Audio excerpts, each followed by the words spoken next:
Perang di Gaza selama hampir setahun telah menghantam ekonomi Israel. Kemiskinan kini mengancam masyarakat termasuk di wilayah yang jauh dari pertempuran melawan Hamas. Baru-baru ini seperti yang kita ketahui, negeri Zionis juga terus memperluas eskalasi pertempuran hingga ke wilayah Libanon. Lantas seperti apa kondisi keuangan Israel saat ini? Langsung saja kita bahas dalam perang terus berkecamuk, kemiskinan ancam Israel. Kita lihat slide yang pertama. Pada Senin kemarin Israel melancarkan serangan udara di perbatasan Libanon, menewaskan 558 orang. Hal ini menyusul insiden di mana pager dan walkie-talkie yang digunakan oleh Hizbullah meledak, menewaskan 39 orang serta serangan roket selama berbulan-bulan oleh kelompok milisi Libanon itu terhadap permukiman Israel. Sebelum ketegangan tersebut pecah, aliran dana yang keluar dari Israel terus mengalami penambahan. Antara bulan Mei dan Juli, aliran dana keluar dari bank-bank Israel ke lembaga-lembaga asing meningkat 2 kali lipat daripada periode yang sama tahun lalu, menjadi 2 miliar US dollar atau setara dengan 30 triliun rupiah.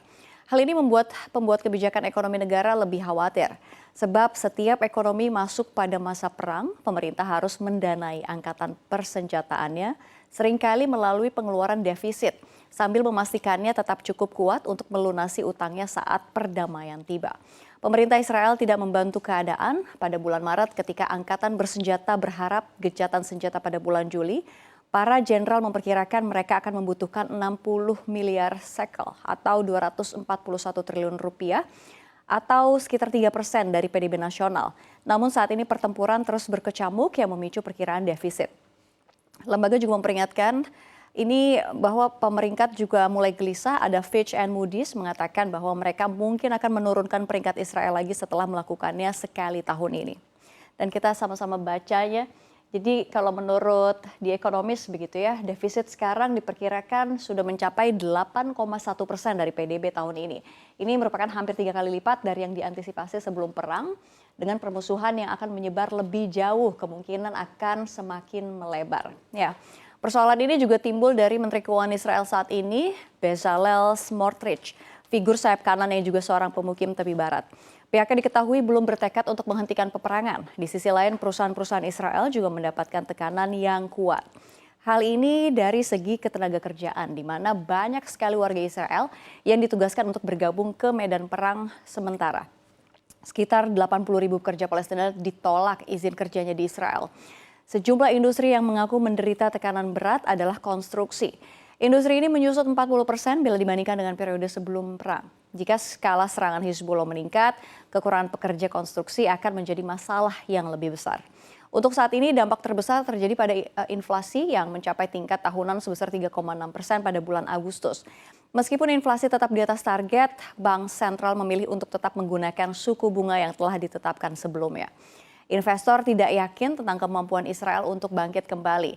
Shekel juga tidak stabil, bank-bank Israel mengalami pelarian modal dan 3 bank terbesar melaporkan peningkatan tajam jumlah nasabah yang meminta untuk mentransfer tabungan ke negara lain atau mengindeksnya ke dolar.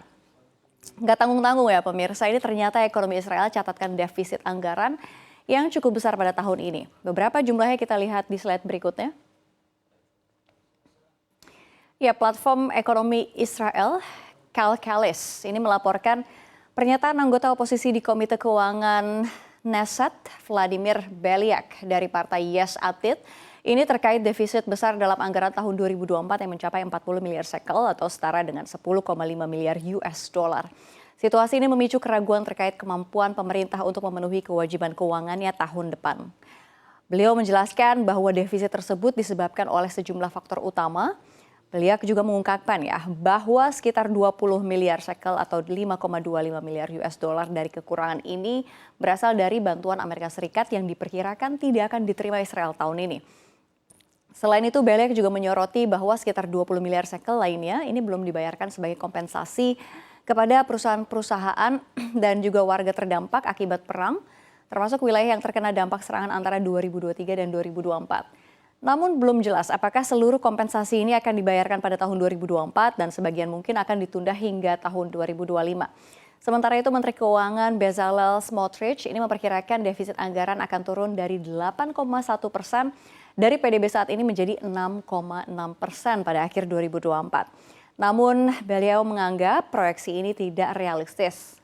Artinya menuduh pemerintah dan Menteri Keuangan ini menipu publik, serta memperingatkan bahwa kondisi keuangan ini tidak bisa dipertahankan dan akan membawa dampak ekonomi yang sangat besar.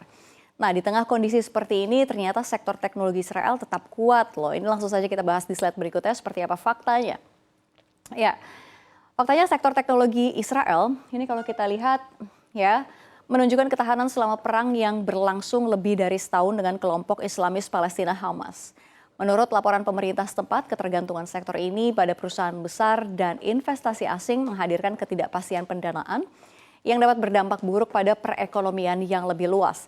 Berdasarkan laporan dari Israel Innovation Authority atau IIA, sejak perang dimulai pada 7 Oktober 2023, perusahaan-perusahaan teknologi Israel telah mengumpulkan sekitar 9 miliar US dollar. Teknologi tinggi merupakan pendorong utama perekonomian Israel. Ini berkontribusi pada 16% lapangan kerja, lebih dari setengah ekspor Israel. Sepertiga pajak penghasilan dan juga 20% dari output ekonomi secara keseluruhan. Namun BIN menyatakan kekhawatiran atas stagnannya lapangan kerja di sektor ini dan dapat mengurangi pendapatan pajak di saat negara membutuhkan dana untuk membiayai perang. Sebagian besar investasi diarahkan pada startup yang sudah mapan dan perusahaan keamanan cyber, sementara sektor lain ini mulai terdampak. BIN juga menyebutkan bahwa perang ini berpotensi memicu ledakan startup teknologi pertahanan setelah berakhir. Media Israel melaporkan bahwa anggaran 2025 kemungkinan akan mengurangi insentif pajak bagi investor asing di sektor teknologi. Ya, pemirsa, itu tadi begitu ya gambaran keuangan Israel pada tahun ini di tengah gempuran perang yang tidak berkesudahan. Tentu kita berharap ya konflik antara Israel dan Palestina ini dapat segera mereda dan terjalin inisiasi gencatan senjata agar tak banyak lagi menelan korban jiwa. Dan tentu saja kita juga berharap agar perang di Lebanon juga nggak semakin meluas dan tentunya tidak semakin memanas.